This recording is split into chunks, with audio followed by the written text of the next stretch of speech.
This is Optimal Finance Daily, Budget Busters, How to Plan for Unexpected Expenses by Chelsea of smartmoneymamas.com. There is nothing worse when you're working on keeping a budget than an unexpected expense. You think you're being responsible, you're even meal planning, and then the car needs new brakes and out comes the dreaded credit card. Back in debt when you thought you were being financially smart. And next, the spiral. For most people, the biggest problem is that once that credit card sneaks out of their wallet once, it becomes much easier for it to keep coming out. So how can you break the cycle? Learn how to plan for unexpected expenses. Luckily, the secret of how to plan for unexpected expenses is surprisingly simple. There are two types: expenses you can predict and expenses you can't predict. For the ones you can, start with an annual budget for that item. Then back into what you need to put aside every month to have the money readily available when your son grows out of his shoes again. For the expenses you can't predict, it's time to finally build that emergency fund. While it isn't the most exciting thing you will do in your life, building irregular expenses into your budget is one of the pillars of creating a budget that works long term. I've written before about my compulsive saver personality, but having a robust budget actually helps me spend.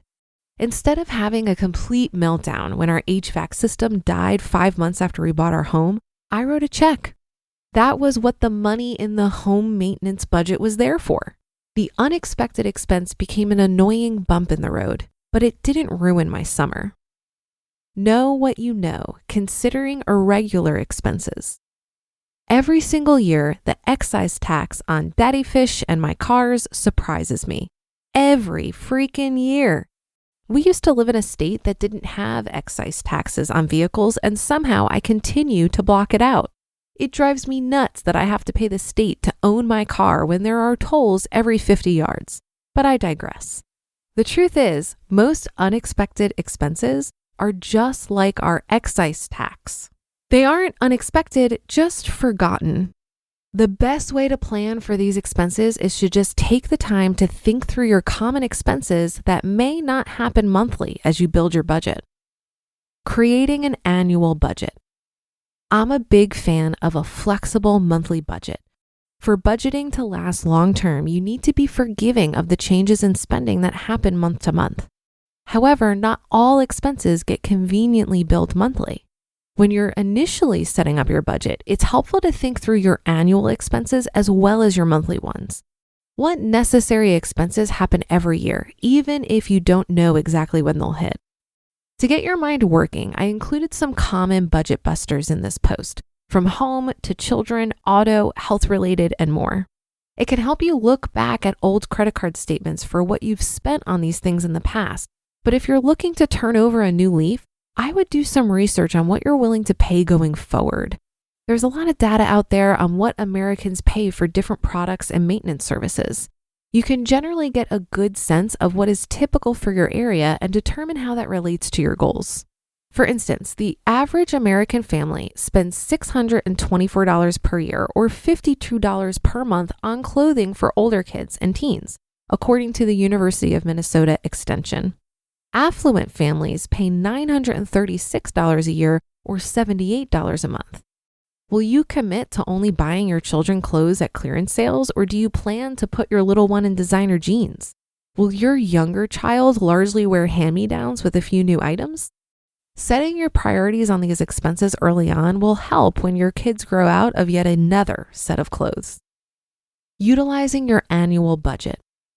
Once you know what you're willing to spend on your various irregular items each year, divide by 12 and review the monthly cost of these items. Make sure that you're still meeting your debt reduction and savings goals in your monthly budget with these added expenses. Even if they are necessities, you may need to circle back and find where you can limit the annual budgets a bit. After you're happy with where your monthly budget stands, including your categories for irregular expenses, start putting that money aside each month. Each month, you don't use the money in an irregular expense category. Just roll the value forward and let it build up. The app You Need a Budget is set up to do this automatically. And in free budget services like Mint, you can edit the category to roll balances forward as well. Once you have it set up, you have to be willing to have some grace with yourself. If you are 2 months into the process, it's unlikely any of your budget categories are ready for a major expense. When early on you suddenly need $400 for new tires when you only have $200 set aside for car maintenance, don't be afraid to pull from other categories where you aren't using the funds that month. Then replenish those categories with some of the money you would have allocated to car maintenance in the next months. Life happens. Just because your money is bucketed, it isn't written in stone. Know what you don't know. Planning for the unplannable. Annual budgets are all well and good, but what happens when an unexpected illness keeps you out of work for 2 weeks? Or your trusty car dies and it'll cost more money to fix than replace? Unfortunately, we can't see the future. Otherwise, we would all be much richer. We are also just flawed. There will be some expenses that regularly happen that we forget to plan for. That's why you need an emergency fund. An emergency fund is your financial life jacket. It keeps you from sinking into debt just because you didn't budget for something.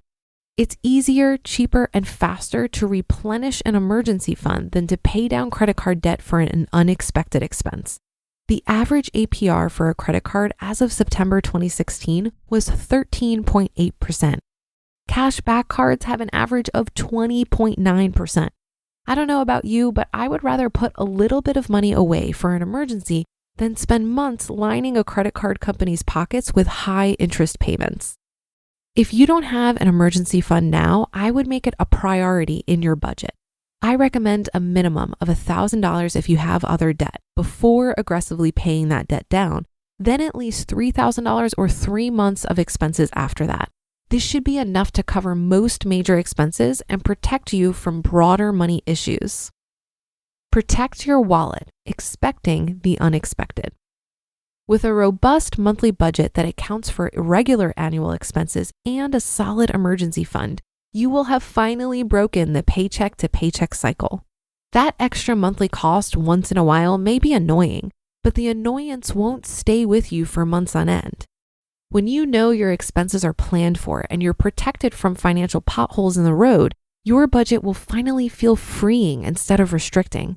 And if setting up this system seems difficult, remember Nelson Mandela's wise words: "It always seems impossible until it's done."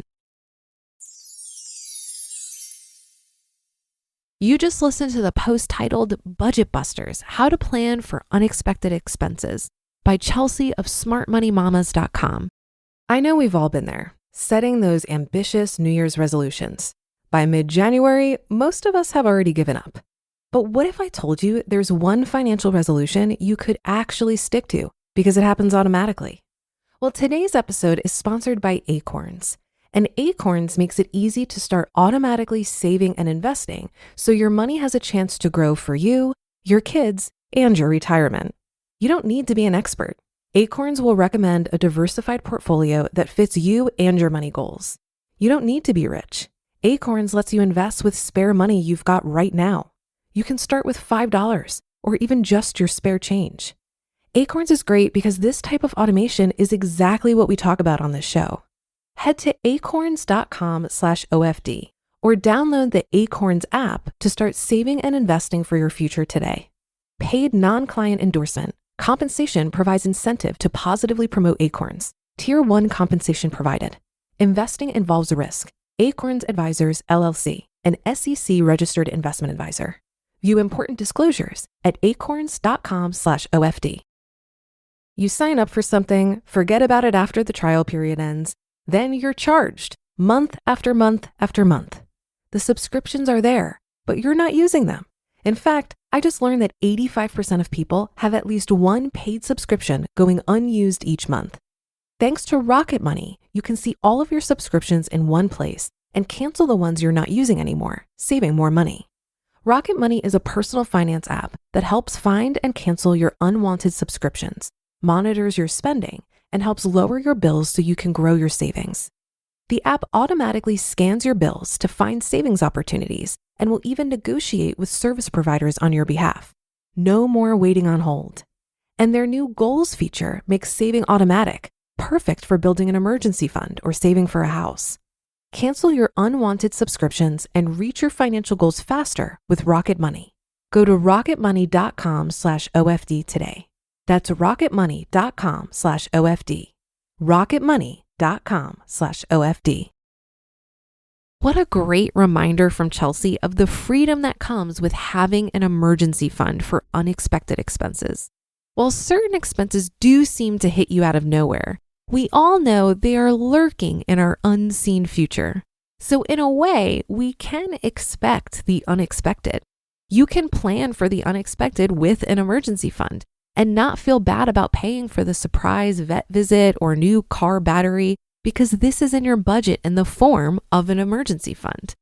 I've read a lot about sinking funds for future expenses. So for example, a car maintenance fund or a house maintenance fund.